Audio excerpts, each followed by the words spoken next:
Ko smo ustanovili Združenje gluhoslepih Slovenije Dlan, sem prišla, to je bilo pred 15 leti, takrat sem začela. V glavnem sem spremljala ljudi z gluhoslepoto na taborih, tukaj v vseh programih, pomagam individualno gluhoslepim pri prevajanju v taktilni znakovni jezik.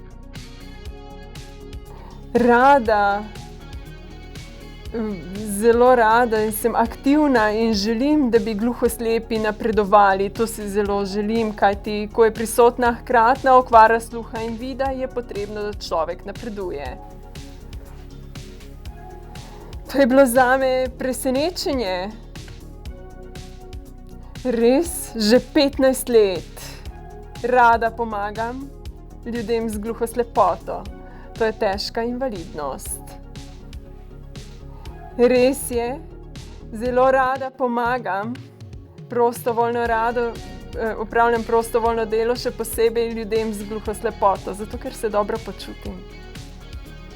Ja, bom vedno prostovoljka, dokler bom živa.